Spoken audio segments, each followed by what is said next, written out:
Good day, everyone. Welcome to episode 35 of the Fair Housing Insiders. Today, we are discussing the top fair housing topics that have been on your minds and why it is so important to go beyond the basics. So Michael and I are going to dive into a great conversation about some of these topics.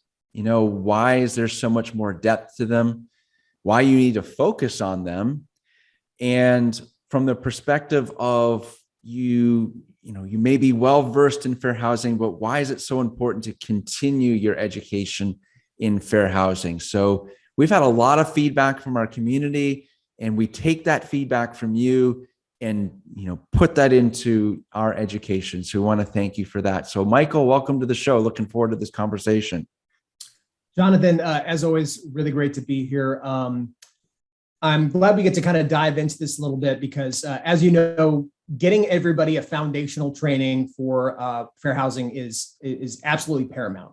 Right from the time that they're on your property, they're working for your company, they're developing your policies, they really need to know the ins and outs of fair housing. And what that usually results in is kind of that basic foundation, that kind of things that everybody needs to know. We literally call it the basics of fair housing when we train that way.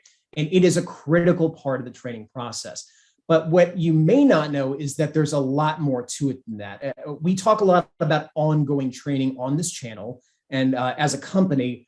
And we do that for two different reasons. One is obviously training is complicated. There's a lot of knowledge out there and it's difficult to retain it.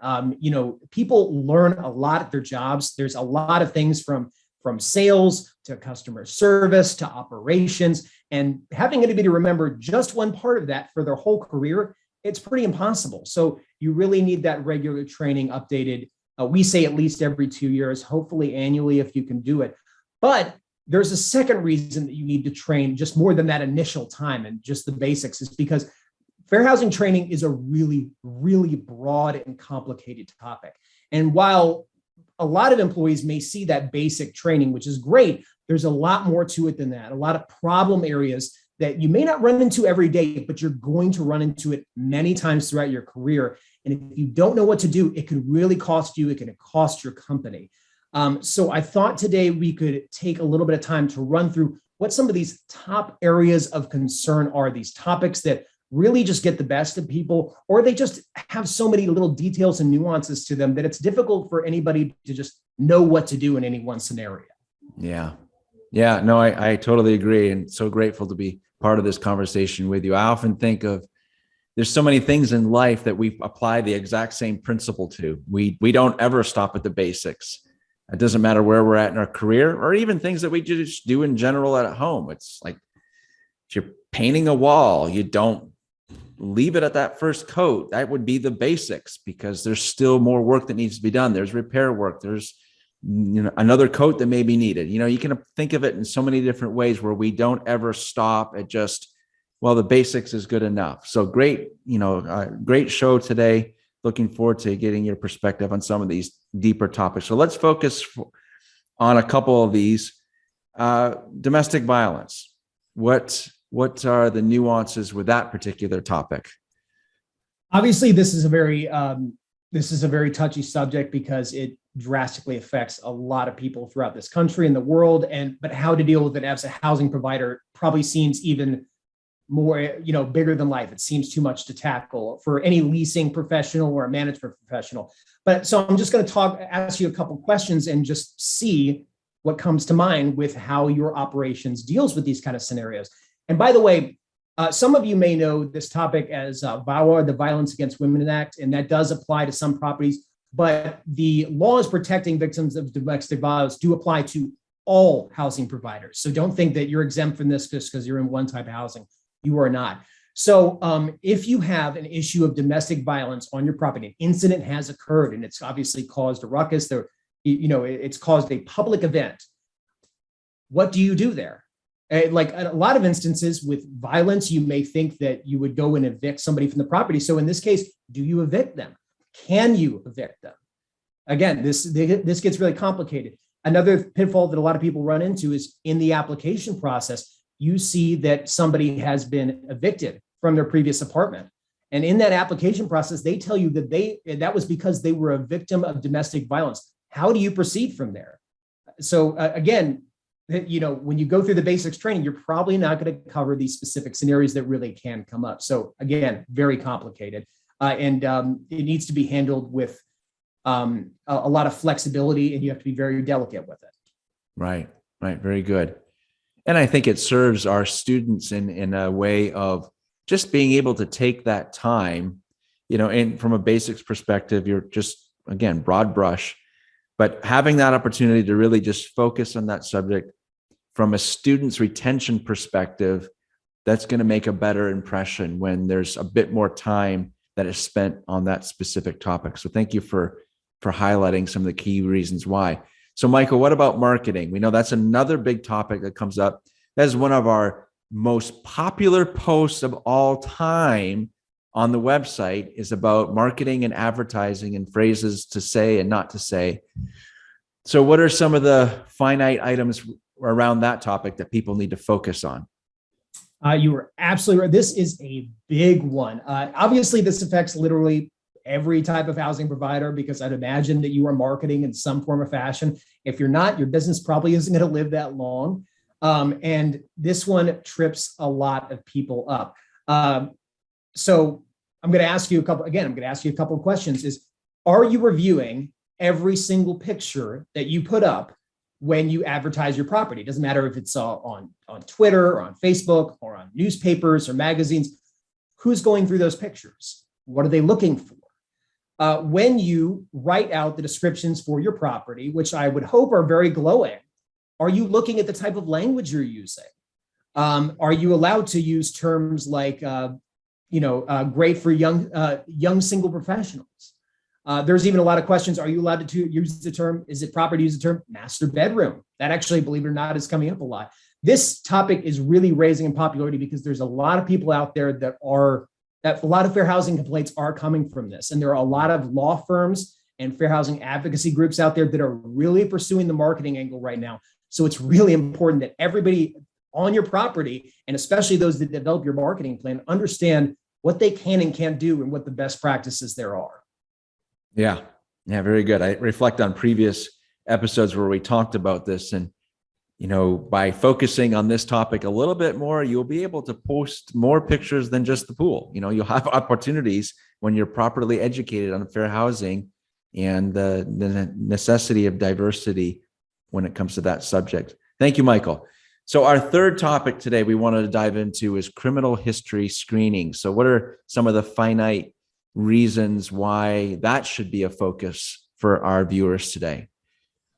Again, raising popularity with complaints. There are a lot of advocacy groups out there for ex-felons and ex-convicts in order to increase their chances of housing. And there's certainly nothing wrong with that, but it has led to a lot of complaints, a lot of lawsuits. So you need to understand a few things. First of all, just going to ask you a very general question. What is your criminal history screening policy?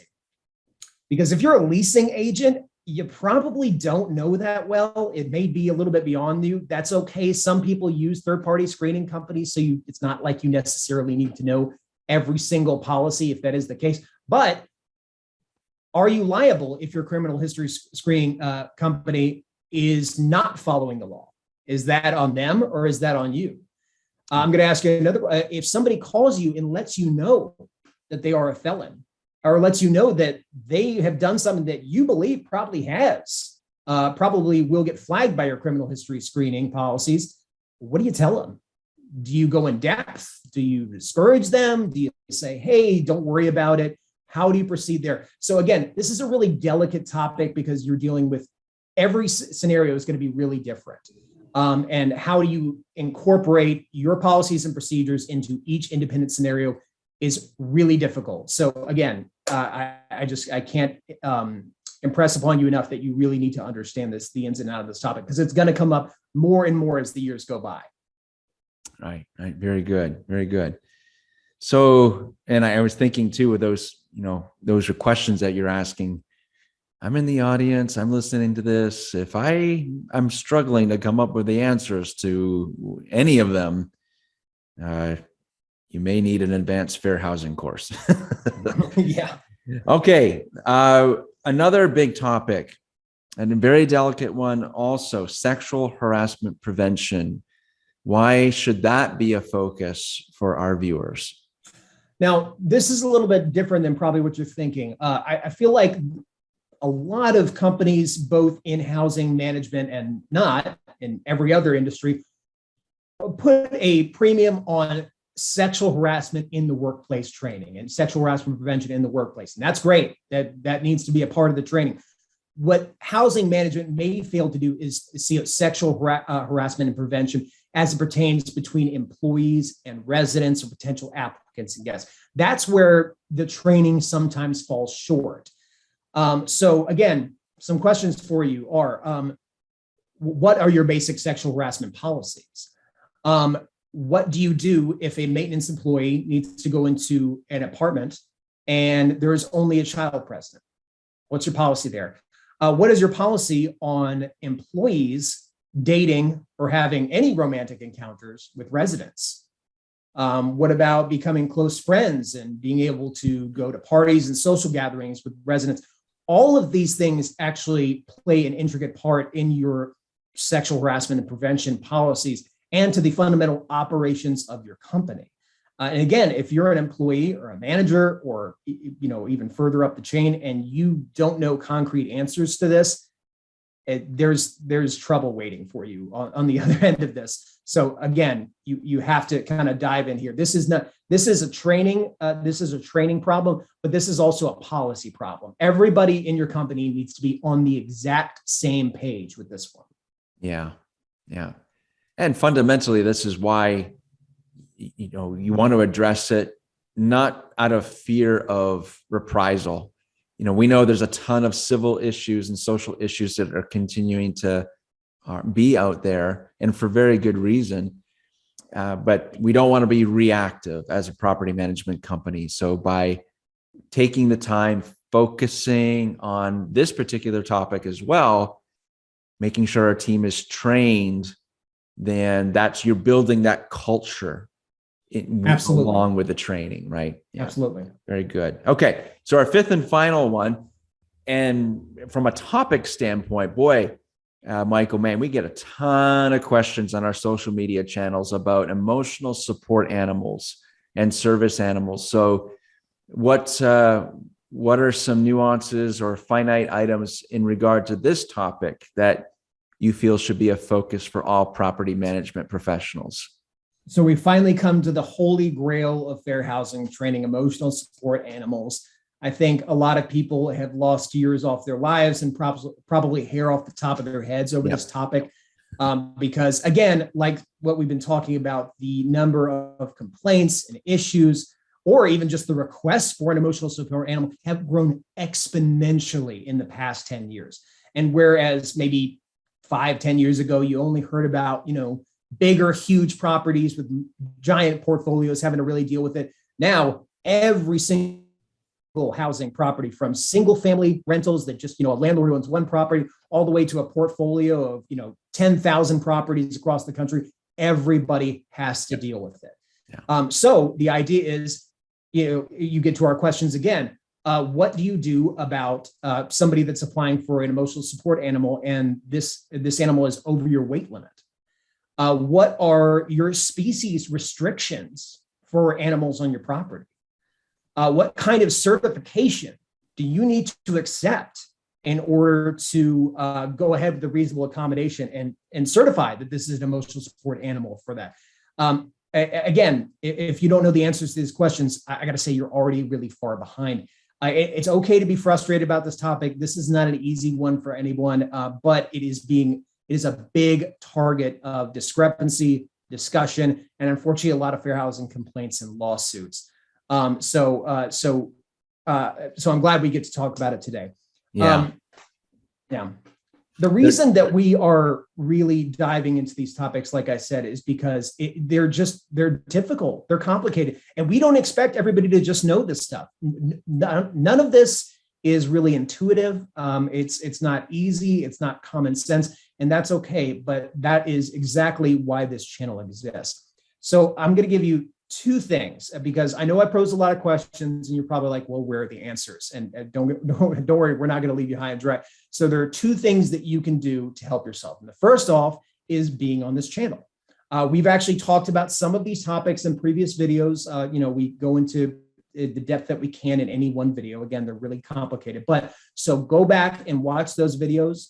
We'll do what we can to link them in this video if possible. Mm-hmm. The other one is to continue your training on each topic.